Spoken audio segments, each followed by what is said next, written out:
Good morning, and thank you for joining me on the Path to Liberty. It's Wednesday, February 19th, 2020. And on this episode, I'll be covering what you might call a bombshell audit, a report of the license plate tracking program of some major law enforcement agencies here in California. I think they provide a really good example, or this audit provides a really good example or a reminder that abolition, rather than just restriction alone, needs to be on the table as a long-run goal for liberty. First of all, before getting to that, my name is Michael Bolden. We broadcast live every Monday, Wednesday, and Friday at 9:30 a.m. Pacific time from here in my home office and studio in downtown Los Angeles for the 10th Amendment Center. We have a bunch of live streaming channels on video. That's Facebook, YouTube, DLive, Twitch, and Periscope. Plus, we have archived versions on video. That's Brighteon, BitChute, and BitTube.tv. Of course, we have the audio-only podcast edition on iTunes, Spotify, Podbean, Stitcher, and elsewhere. Find all of our archives, all the ways to follow us, all the show notes, important links, even ways you can support us, like our membership program for as little as $2 a month. All of that is over at 10thamendmentcenter.com/path to liberty. That's all spelled out, 10thamendmentcenter.com/path to liberty. And before getting into all the gory details, because it's pretty juicy stuff today, I want to say hi to everyone out in the live chat. Over on YouTube, Tyler B., Funky Euphemism, Essential Freedom, Richard Kramer, Carrie Norris, and everyone else on Facebook, Gerard, Michael Bogus, good to see you, Kimberly Fry, One False Step over on DLive, that's pretty cool, Christine Estep, and everyone else. I know I'm missing a few people. I'm very grateful for you spending some time with me today. And of course, if you like the show, smash that like button, continue leaving comments live or in the archive. All that stuff triggers the algorithm of the platforms that you happen to be on and tells the platform to show the program to more and more people. Hi to Rob Wood as well. I'm just got to get up. I appreciate your messages that you've been sending me, so I've been reading those. Thank you so much, Rob, for the updates. I will get back to you over the next couple of days. Rob's been sending me some stuff about some resolutions passing in Kansas regarding the right to keep and bear arms. And then also over on Twitch, is this live? Yeah, kind of. I hope so. Anyway, to this. And as I mentioned at the outset, we're going to talk about what would consider to be a bombshell audit of license plate tracking. But before getting to that, a couple of foundational points that I want to point out. You know, if you watch or listen to the show on a regular basis, there are some core principles that pretty much guide what we do, not just on the principle end, but on strategy too. And first of all, let's go to Thomas Jefferson. You've heard me cover this one pretty regularly. This is a letter that he sent to Reverend Charles Clay in 1790, and he's talking about strategy to claw back for liberty. And here's how Jefferson put it. The ground of liberty is to be gained by inches, that we must be contented to secure what we can get from time to time and eternally press forward for what is yet to get. And this was at a time when they were taking a stand, or they had taken a stand against the largest empire in the history of the world at that point. So a number of years after that, not too far.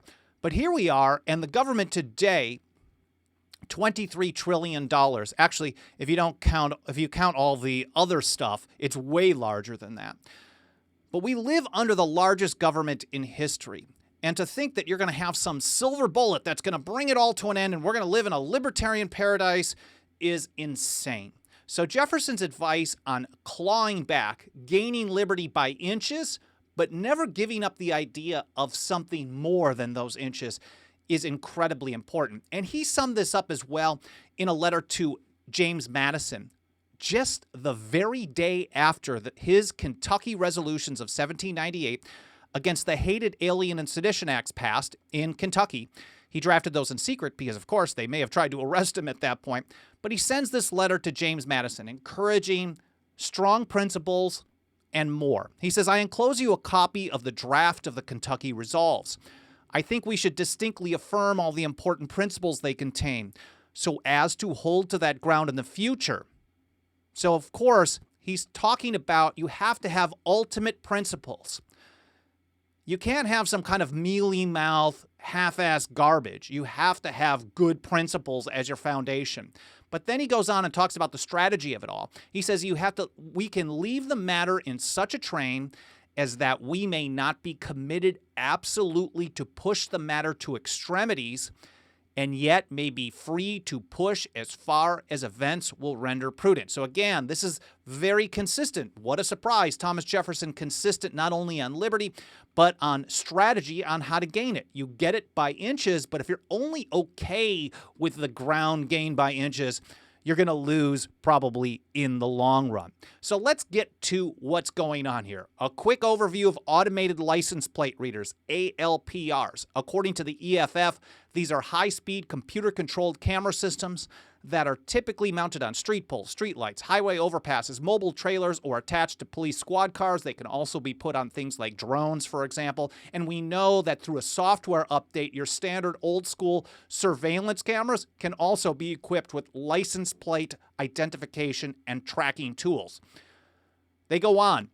ALPRs automatically capture all license plate numbers that come into view, along with the location, date, and time.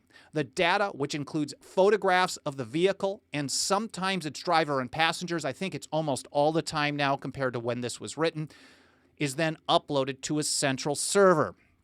Now, mind you, these can take, the most modern ones can almost completely accurately 99.5% of the time, 99% of the time, accurately identify as many as 1,800 of these per minute. Now, the audit that I'm going to be covering here in just a moment talks about how these are used and the laws that they're breaking in using them and sharing the data here in Los Angeles and some other major areas. You don't ever have to do 1,800 snapshots per minute. So that just increases the accuracy because they're not actually pushing them to the max. And maybe even if they have an older system and it can only do 500 per minute, even when you in areas where you've got 7 lanes of traffic and they're moving along at 20 miles an hour, this is easy peasy for these types of systems. Now, we do a number of things to try to restrict these. We support all kinds of legislation, for example, to require a warrant based on probable cause, because that puts them in a real corner. You can't have mass warrantless surveillance of something. You can't be tracking everyone with a warrant based on probable cause, particularly describing the person, place, or thing to be searched or seized.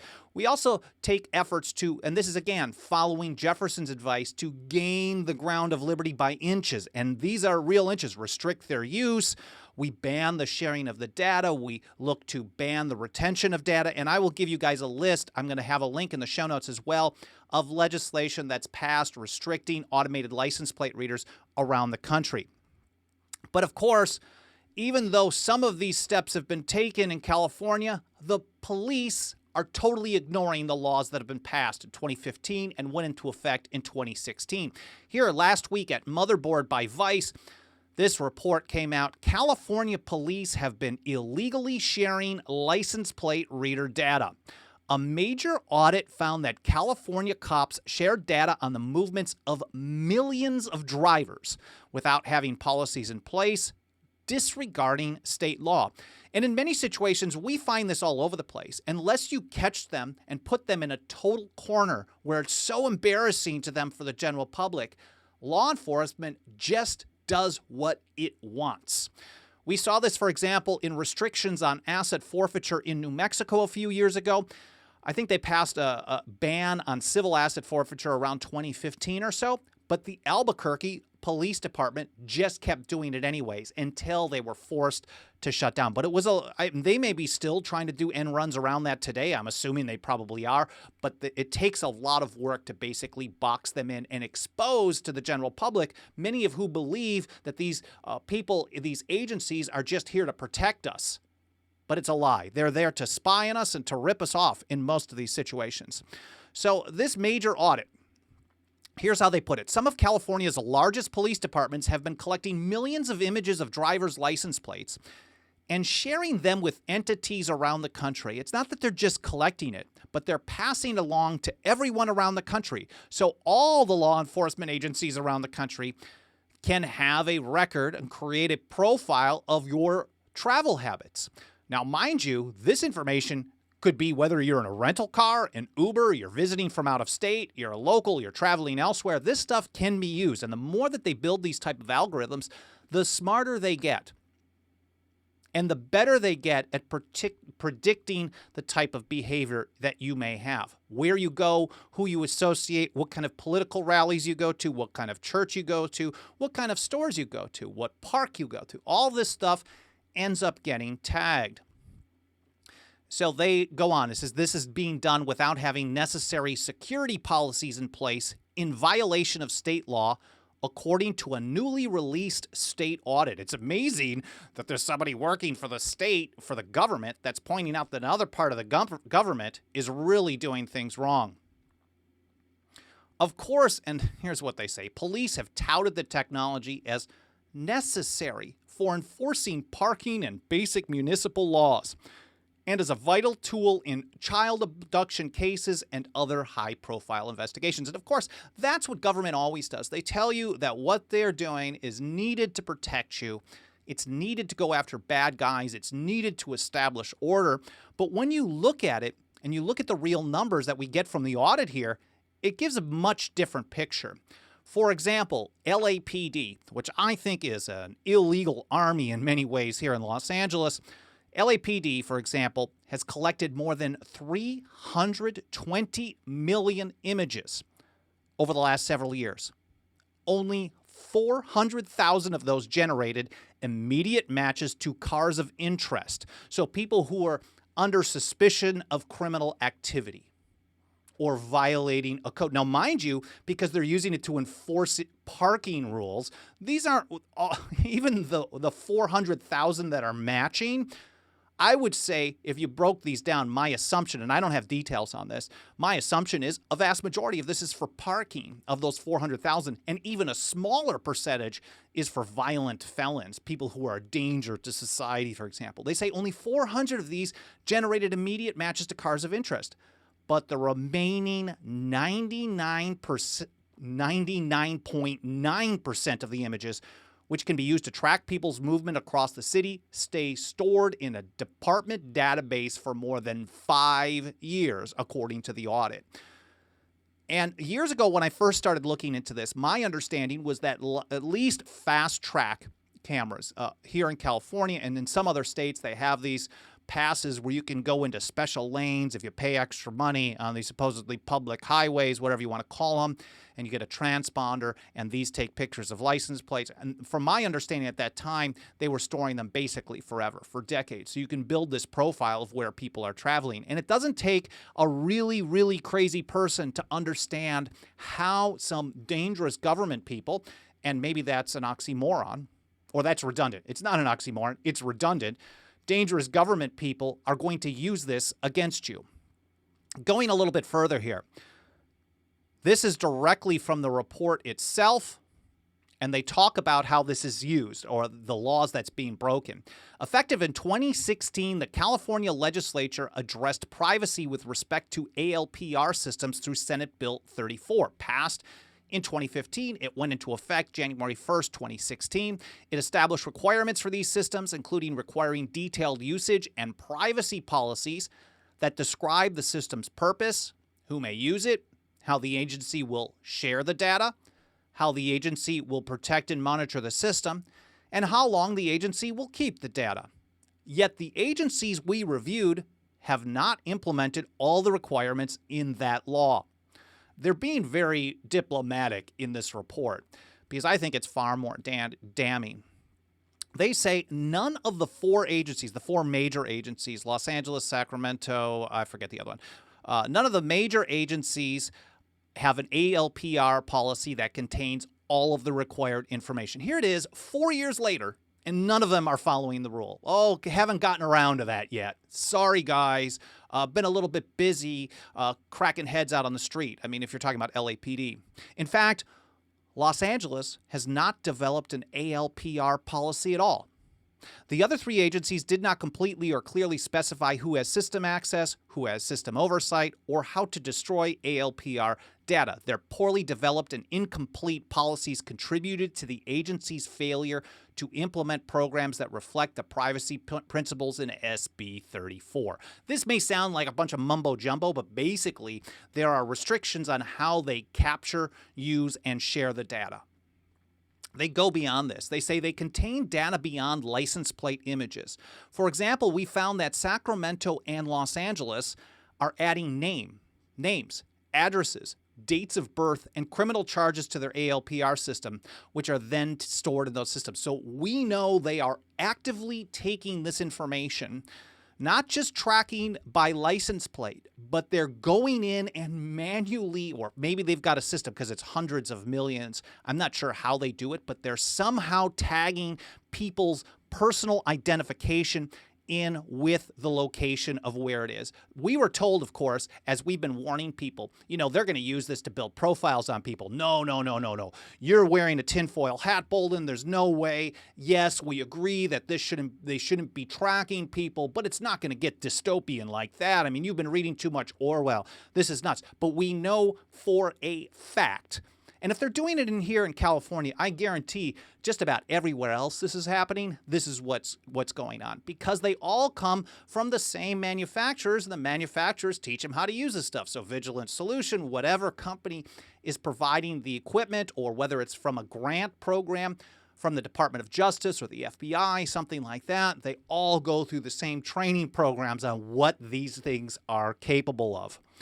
But one of the big concerns, and they note in Vice here, among the most concerning revelations in the audit was the apparent carelessness, and I think it's not just careless, I think it's intentional, the apparent carelessness with which police departments shared the information in their ALPR databases. I've regularly cited an episode I did late in 2018, where I was still just kind of getting my feet wet on this show after just a few months.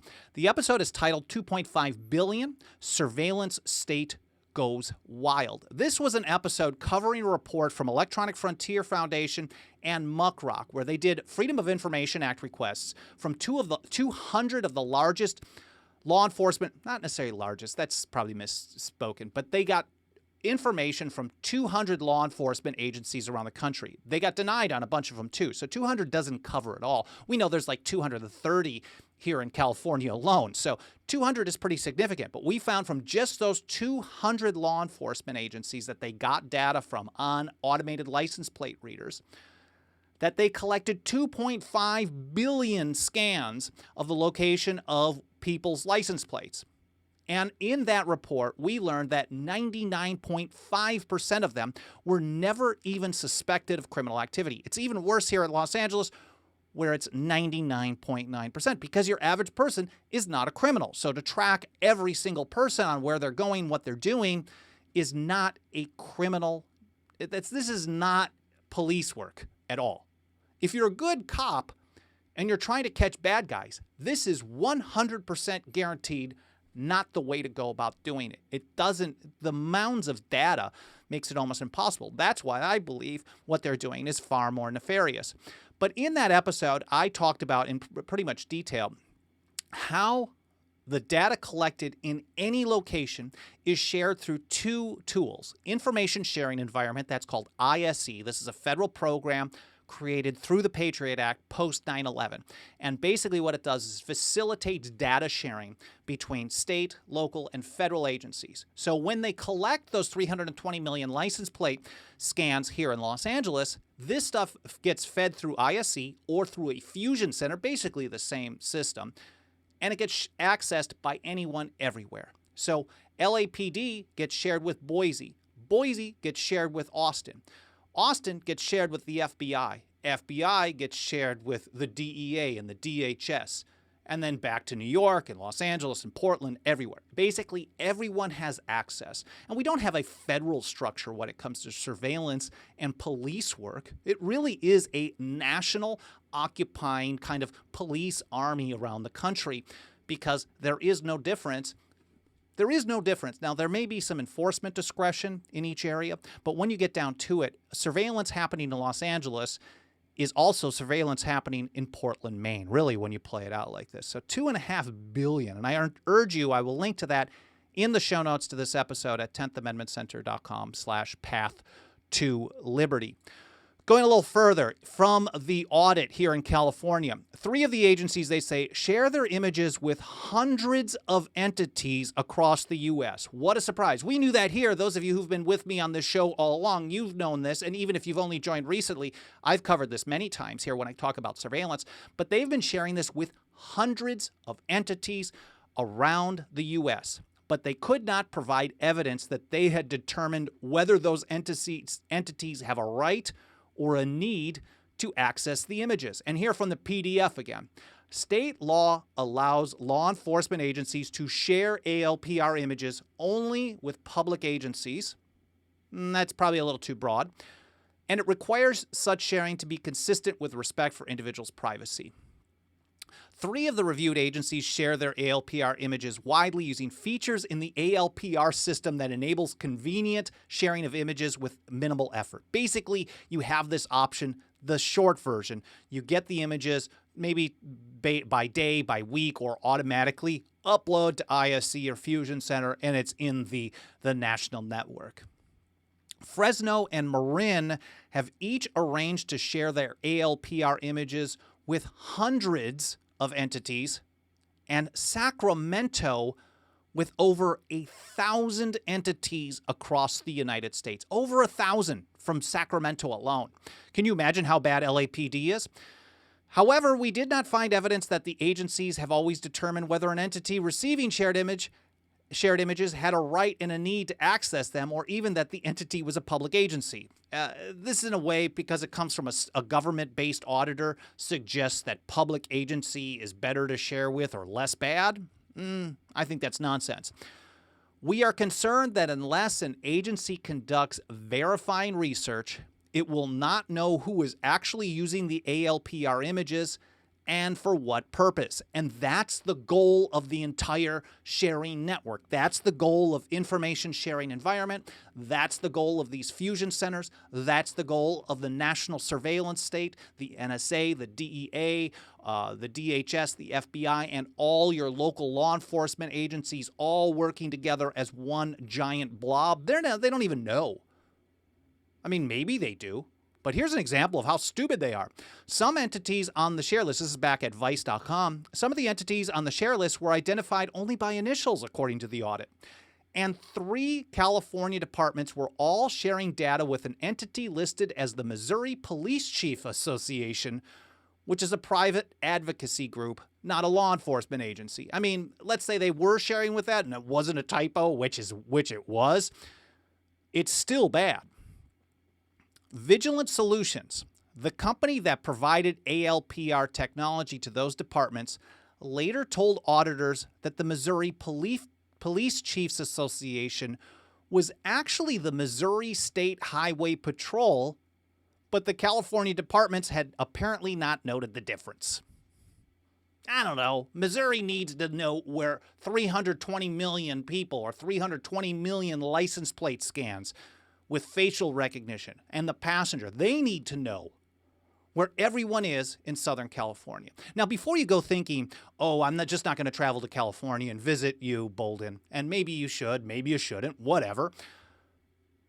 It's not just California, because this stuff is happening everywhere. As I mentioned just a minute ago, I did this episode about how 200 agencies, we're talking Boise, Ohio, Idaho, small town, big town, wherever. They're all using this kind of information, and if it isn't ALPR data, it's something else. It's drone surveillance, it's stingray spine cell site simulators, it's facial recognition. It's all happening all over the place. Now, certainly LAPD is one of the worst of the worst. They talk about that guy running for president and his stop and frisk program in New York City. We basically have a virtual stop and frisk here in Los Angeles all the time.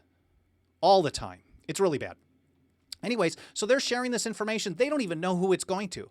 They're clearly not following this law on the book, not even close. They don't even care about it because it's total arrogance and hubris. They don't need to. They're protecting people. They've got huge multi-million-dollar budgets, probably billion-dollar budgets, and they're just going to keep doing what they're doing like the nasty blob that they are. So Electronic Frontier Foundation published a report on this, just kind of going over some of the basics of it, highlighting heavily LAPD, but some of the other agencies as well. I should really find out which ones they really focused on in this. Fresno, Marin, Sacramento, and LAPD. But the report also pointed out that they believe from the data that they've seen that basically all the agencies, 200 some around the state, have serious problems here. But they go on and they said, based on the outcome of the audit, EFF asks the state legislature to enact new safeguards to limit how police use this technology. And in some ways, I'm fully on board with playing this kind of whack-a-mole game and saying, okay, well, we passed this law. We're going to restrict how you use this. You violate that. It becomes very public.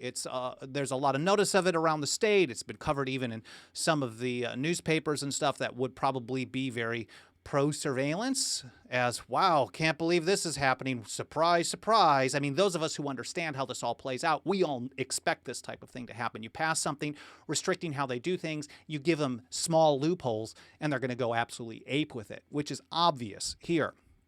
So they talk about how there should not be this type of retention of data forever and sharing of data forever. And I'm on board with that. Again, it's whack-a-mole. It's gaining the ground of liberty by inches. And every time there's another restriction passed, it makes it more difficult for them to pull this off. And even more important than that, it creates a scenario like we're facing today, which is people who, look, you and I probably understand that government agencies will only follow the law if it's in their benefit.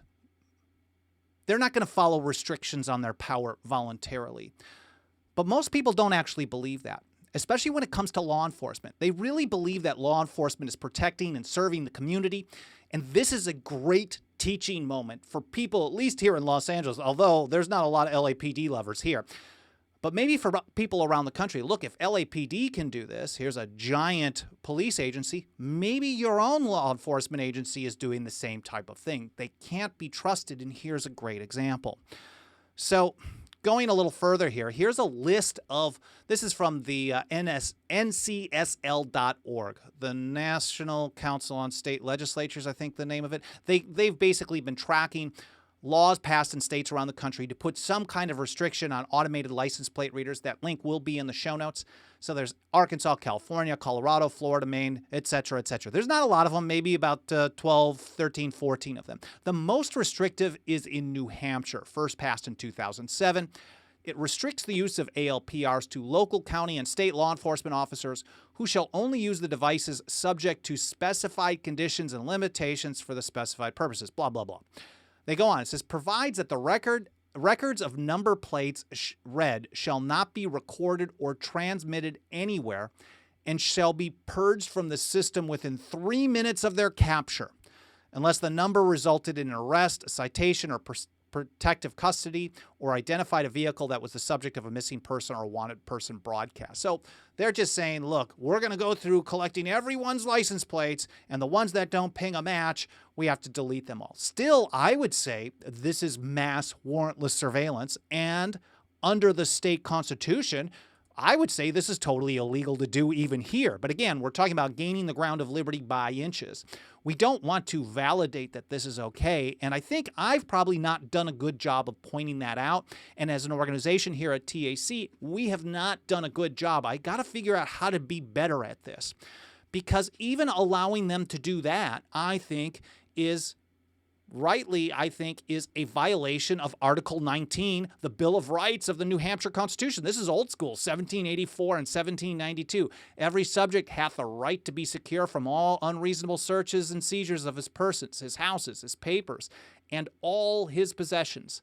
Therefore, all warrants to search suspected places or arrest a person for examination or trial and prosecution for criminal matters are contrary to this right, if the cause or foundation of them be not previously supported by oath or affirmation, and if the order in a warrant to a civil officer to make search in suspected places or to arrest, etc., etc. No warrant ought to be issued, but in cases with the formalities prescribed by law. So, short version, you cannot, under this standard of a warrant based on probable cause, supported by oath or affirmation, particularly describing the person, place, or thing to be searched or seized, it is 100% impossible to use a mass surveillance tool like an automated license plate reader system. Now, of course, the court system are going to go through, they're going to say, but the courts have said you don't have an expectation of privacy. Okay, your point is nonsense, because still the state constitution, which is a higher law than whatever some court happens to say, especially some federal court, for example, the state constitution is saying, look, you're not allowed to do this. There is no exception to this. They're not saying, oh, unless the courts decide that, well, if you're outside, you can be searched or seized. It doesn't say that. It doesn't say that anything close to that. And no founder was okay with anything like this. You'd never find James Otis saying, well, we're going to have a right to privacy. We're going to avoid government agents unless we're outside. Then they can basically just stop and frisk us, for example. And that's basically what we're talking about here. It is a virtual, it is a technological, it is a techno-tyranny of a virtual stop and frisk. So on the one hand, I do support these small steps, but I want to remind us again, as I started at the outset here, talking about Jefferson's advice, that we should distinctly affirm all the important principles they contain, talking about the passage of the Kentucky resolutions of 1798 to his friend James Madison over in Virginia, where they passed resolutions just a few weeks later. So we can hold to that ground in the future. If our ground is, well, if our principled line is, well, they can collect all this data, we just have to make sure that they don't do bad things with it, and we're always having to chase them down and catch them. If that's our line, then that's exactly what we're going to get in perpetuity. On the other hand, I think my friends over at the Stop LAPD Spying Coalition have given me some garbage about this over the years. Hamid Khan, basically, Stop LAPD Spying Coalition. The name says what it is. It's pretty clear. They exist to end surveillance in Los Angeles. And when they say stop, they don't mean kind of stop. They're all Marxists, they're hard leftists, but I've worked with them. I've gone there to events where they've testified at City Hall. I've testified at City Hall in regards to some of the work that they've done. I've gone to some meetings. I've hung out a few times with Hamid, who runs the organization, but it's been a little bit too long. I really need to go to one of their meetings. It's every Tuesday here in downtown LA. But this is how they put it when they read about this report in the LA Times. They said, the best liberal reformers can ask for is more audits, more reporting, and more transparency. Things that ultimately legitimize these tools and give police more money, more power. How about our fight for abolition and dismantlement? And that's basically what Hamid has said to me before. He's like, once we stop this, we are going to smash the state. He's like an old school leftist anarchist. And maybe I'm even describing him wrong, but they basically take the position that just trying to restrict them, if that's all you're going to do, you're just empowering, you're legitimizing their surveillance tools. You're giving legitimacy to the idea that they can conduct mass warrantless surveillance on everyone just for getting into a car, for walking, for owning a phone, whatever it may be, for being near a street lamp, because those have tracking tools in them as well. They have audio sensors, and many of them, we just read a report. Over here in Virginia Beach, they're adding cameras to them as well.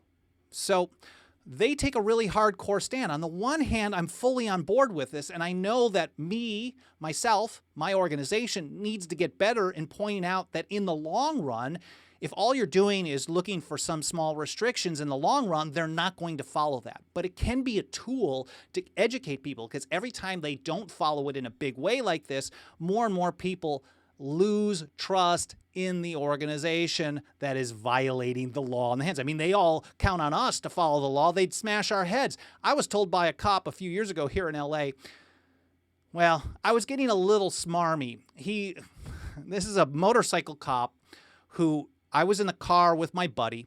We just left my apartment building. We drove about a half a block. He did a U-turn across 3 lanes of traffic, and he pulls us over. And he pulled us over for not having seatbelts on. I don't know, honestly, if either of us were really going to put them on for our safety, if we were just blowing it off. I don't know. Whatever. This is a long time ago. Anyway, so he pulls us over. He gives my buddy a ticket. He comes around to the other side, and he starts talking to me about it. And he says, he's writing me this ticket. And I thought I was going to be smart at the time. And I said, officer, sir, not to be disrespectful at all, but I'm curious, what happens if I don't sign this ticket? I'm just curious. I want to know my options. And he sat back and he kind of leaned back and he grabbed his chin and he thought about it really seriously. He's like, well, I guess what I would do, and mind you, my window was down about 2 inches. I just barely opened it up. He's like, I guess I would reach through that window, drag you out to the ground, and haul you off down to Metropolitan. So basically just saying that I didn't ask him in a question. He threatened all this kind of violence on me over a seatbelt. So they want us to follow all kinds of laws all the time, and they will use tons of violence on us. But yet they will refuse to follow these laws and restrictions on their activity every single chance they get. I told him that I was signing it under duress. I put under duress on the ticket, and he flipped out. He was yelling at me, raging at me, saying, no one is threatening you. So this is a mentality. Now, this may be a bad apple, but we know that the department as a whole has no problem surveilling and tracking people and then sharing all that information with Missouri and basically every other law enforcement agency, all kinds of agencies around the country. Well, I hope you guys found this interesting. I hope you found it educational. There's a lot going on here. It's not positive news, but sometimes truth is not really happy stuff when it comes to government. And I hope you learned something. If you support the show, make sure to smash that like button. Hit the bell notification on YouTube, on whatever podcast platform. Leave a review. I'm very grateful for all of those coming in. And if you really, really, really want to support us financially, $2 a month. I saw a number of members out in the live chat. I will check through the messages a little bit later on today. $2 a month goes a long, long way. That's 10thamendmentcenter.com/members. Again, thank you for spending some time with me today. I appreciate you joining me. And I hope you have a great day. We'll see you next time here on the Path to Liberty.